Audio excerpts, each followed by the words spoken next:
Hello, and welcome to Wavescan, the international DX program from Adventist World Radio, researched and written in Indianapolis by Dr. Adrian Peterson, and produced in the studios of WRMI Shortwave in Miami.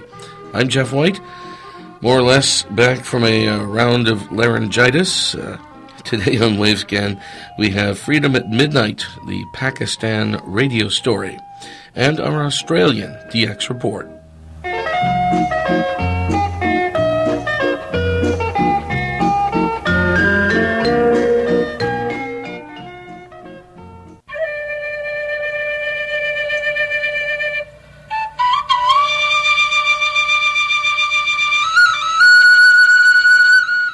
Wavescan presents Focus on Asia, a year-long series of reports about shortwave broadcasting and listening on the continent of Asia.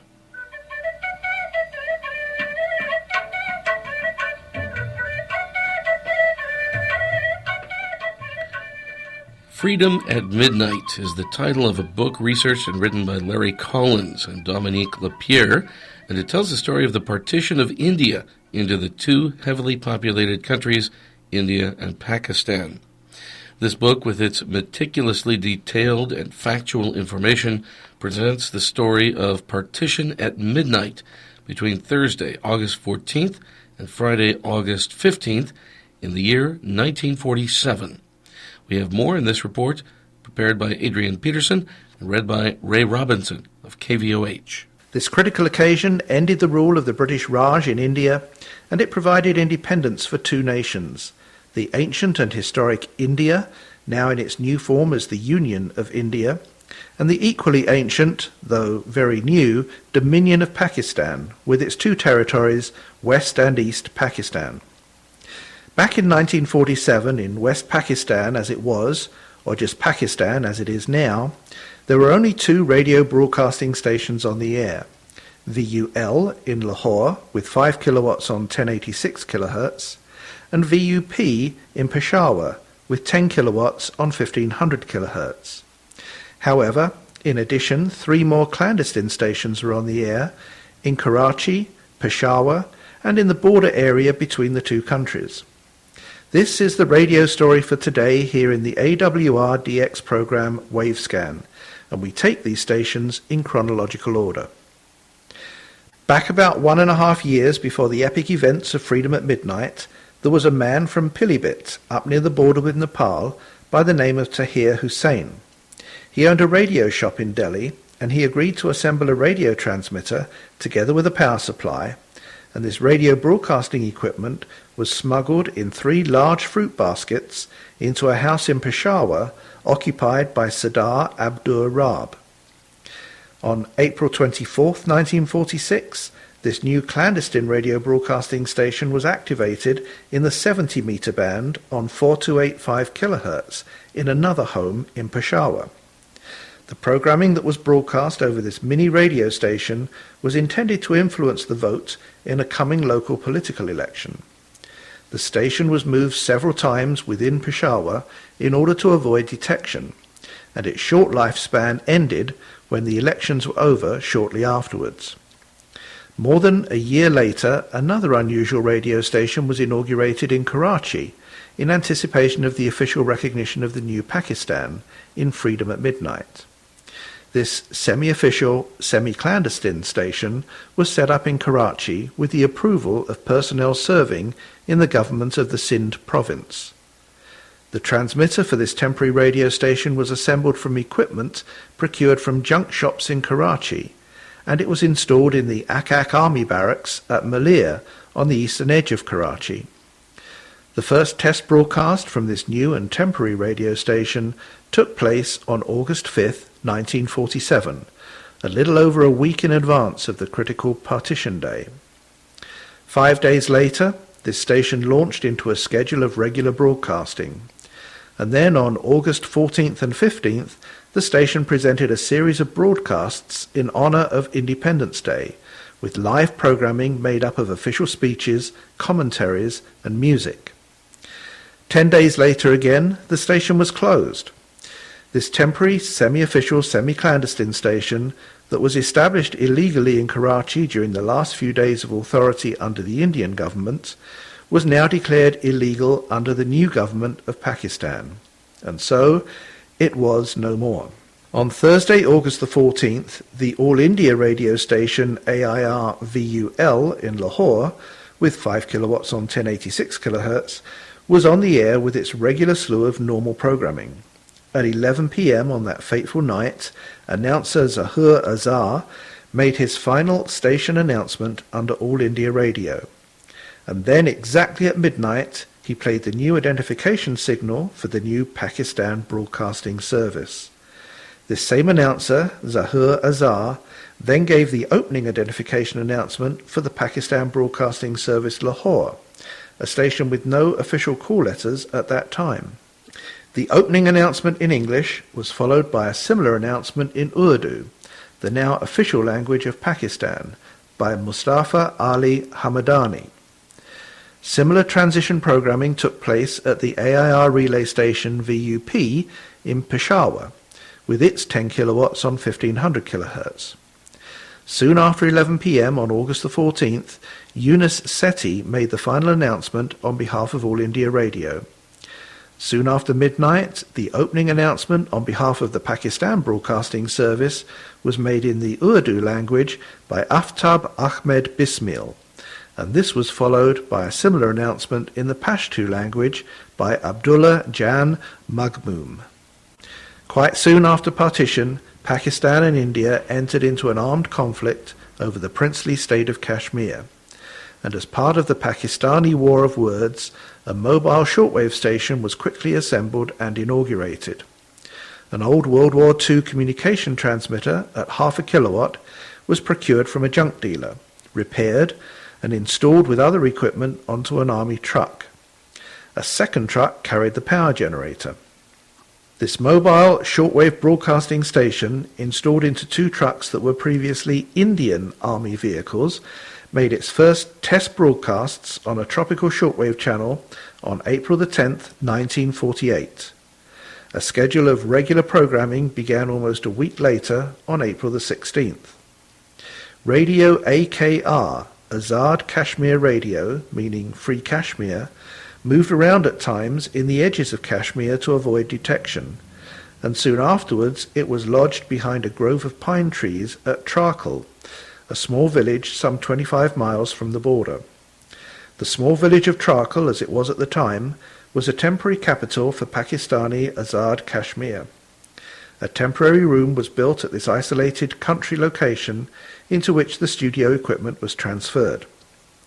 The 0.5 kilowatt tropical band shortwave transmitter of AKR was heard with a clear signal in Peshawar, Lahore and Srinagar, and reception reports were received from Iran, Saudi Arabia and Kenya. In July, the Indian forces bombarded AKR Trakal, but without inflicting any real damage.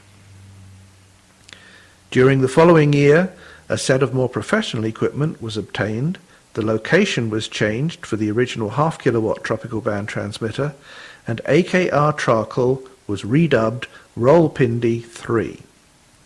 At the beginning of the following year, 1949, Pakistan was allocated radio call signs within the range APA through ASZ, and thus it was that the original VUL Lahore became APL, and VUP Peshawar became APP. New call signs were given to Karachi as APK and to Rawalpindi as APR. The information in this opening feature in Wavescan today was assembled from many different sources in many different countries, including from the new book A History of Radio Pakistan, researched and written by Nihal Ahmad and published by Oxford University Press. You're listening to Wavescan from Adventist World Radio. Send your comments and reception reports to Wavescan, Box 29235, Indianapolis, Indiana 46229 in the United States. That's Wavescan, Box 29235, Indianapolis, Indiana 46229 in the USA. or you can email us at wavescan@awr.org. Our email once again, wavescan@awr.org.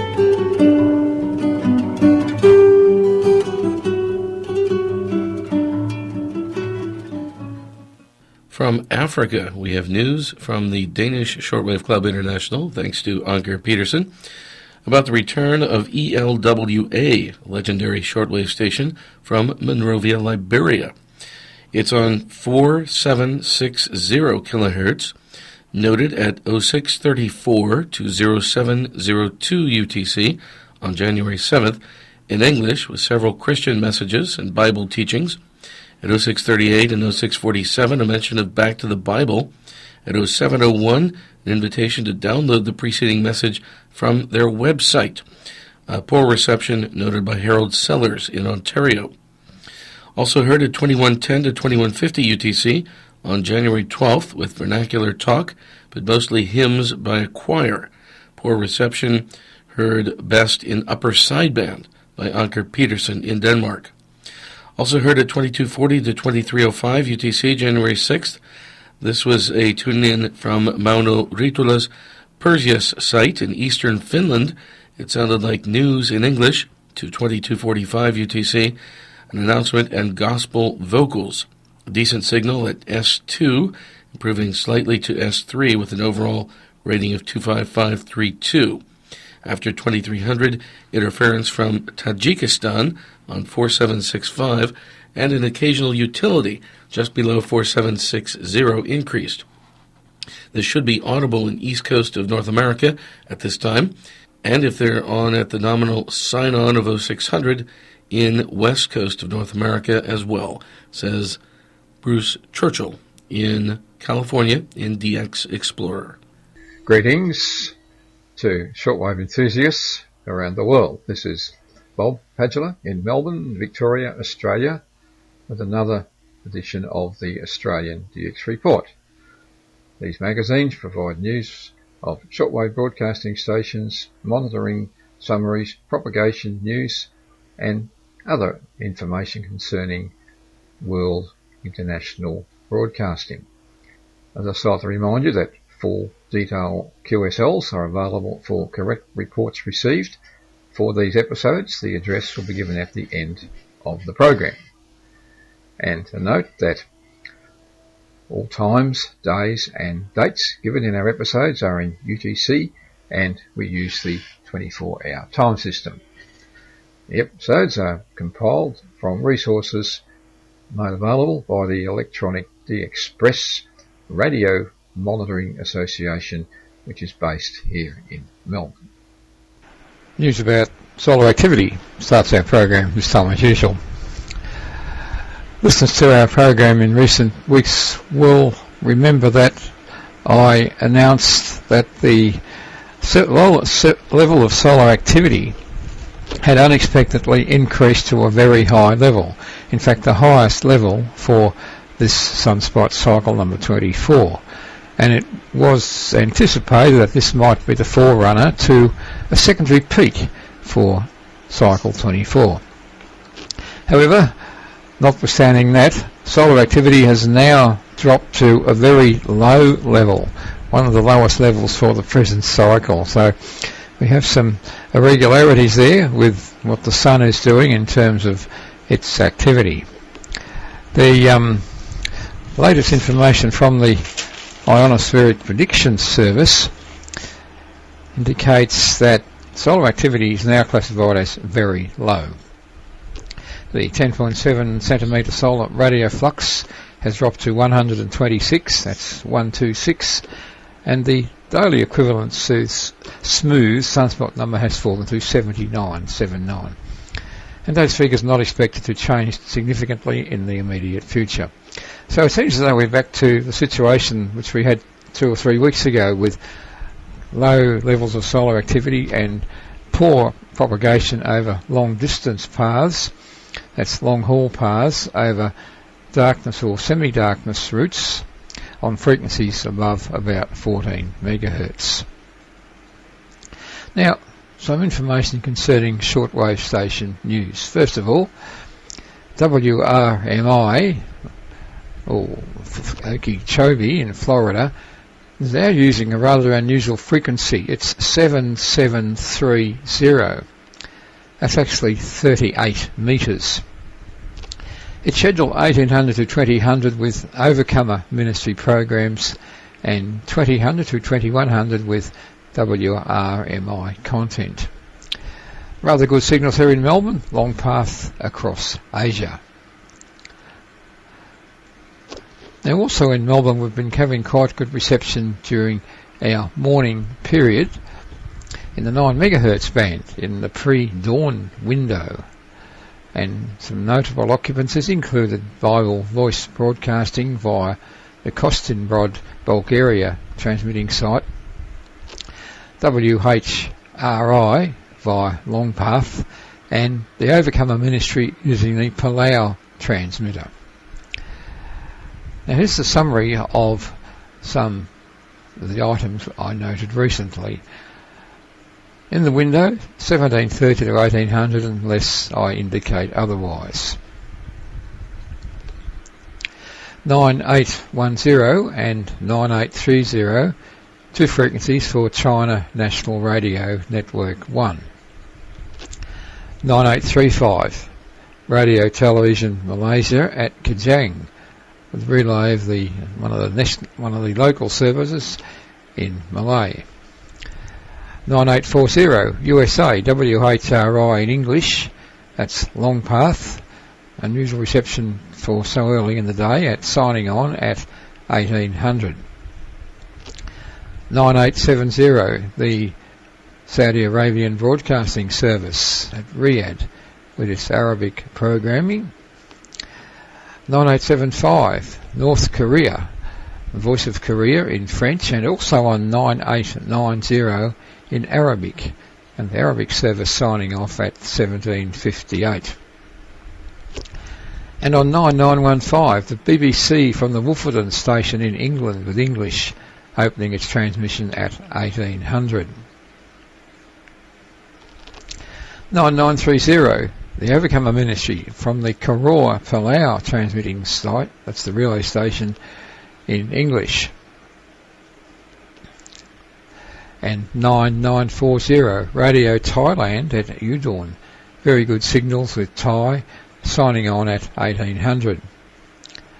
And 9965 the Voice of America, carrying the program known as Diwa Radio from Udon in Thailand, with programming in the Pashto language. And 9990 Bible Voice Broadcasting from the Kostinbrod relay station in Bulgaria. That program is actually in Persian. So some interesting reception in the 31 metre band in our Melbourne pre-dawn period from 1730 to 1800 through until 1830. In the 13 metre band we've been having good signals from various stations in our evening window. This is between 0930 and 1000. The following signals noted recently. 21540 Kuwait, that's Radio Kuwait, broadcasting in Arabic. 21580, another frequency for Radio Kuwait, also in Arabic. 21670, the Saudi Arabian Broadcasting Service at Riyadh in Arabic. And 21690, China Radio International in English. This is an unlisted, unscheduled frequency. It's not exactly known where the transmitter site is. It's not shown in the latest CRI program or frequency schedule, but very strong signals here in Melbourne. And on 19010, frequency used by Radio Azadi, broadcasting from the Kuwait relay station. And in the 18 megahertz region, a number of channels from the station known as Sound of Hope, broadcasting from Taiwan. These are in Chinese, and the frequencies include 18180, 18250, 18370, 18430, 18970 and 19970. Now those frequencies are well outside the international recognised shortwave bands, but they all give good reception here in Melbourne during an evening period. Now, some international broadcasting news. This concerns broadcasts of the Overcomer Ministry, which uses relay stations in various localities. Between 2100 and 2200, the Overcomer Ministry is currently scheduled on these frequencies: 5895 from Sofia in Bulgaria in English to Central Europe, 9370 from WWRB in English to Eastern North America, excuse me, 9930 from KTWW in English to South America, and 9955 from WYFR or WRMI as it's also known, English to Western North America, and 9980 from WWCR in English on Saturdays and Sundays, and 11825 from WYFR or WRMI English to Eastern North America. And between 2300 and 2400, the Overcomer Ministry uses 7570 in English to Western North America, and on 9370 in English to the eastern part of North America, and that's from WWRB, and 9980 from WWCR in English to Eastern North America on Mondays to Fridays. So there are a few signals or some information concerning changes for a new schedule for the Overcomer Ministry in the USA. Now, some information concerning the 16 metre band. Good reception here in Melbourne in our sunrise period. This data was noted recently between 1745 and 1800. 17560, Saudi Arabia, broadcasting in Arabic. 17540, the station with the title Radio Mara, that's M-A-R-A, broadcasting from the Madagascar relay station, broadcasting to Africa. 17655, the Voice of America from Greenville, USA, in Portuguese. Two frequencies for the Spanish foreign radio in Spanish, 17715 and 17755. And 17790, Radio Africa, the program broadcast from facilities provided or relayed by WRMI at Okeechobee. And 17830, the BBC from the Ascension Island in English. Same time period, a little bit later in our early morning here in Melbourne, 1900 to 1930, the 22 metre band was quite active. This is a selection of some of the signals noted. 13570 USA, WINB at Red Lion, Pennsylvania with English. 13620, the Voice of the Islamic Republic of Iran in French. 13640, All India Radio in Arabic, and the same station in English on 13695. And 13660, BBC from the Dubai relay station in the UAE with broadcasts in Arabic. So most bands have been noted with good reception at various propagation windows here in Melbourne. That's all we have time for in our episode of the Australian DX Report, which came to you from Melbourne in Victoria, Australia. I'd just like to remind you that we offer full detail QSL cards showing Australian scenes and wildlife for correct reports received for these broadcasts. We also offer an email QSL service for reports sent via the internet or email. Full details about the QSL service are available at the Electronic DXpress homepage, which is simply edxp.org. So until our next program, this is Bob Padula in Melbourne and Victoria, Australia, wishing you all good listening. Thanks for being with us and good DX. See you soon.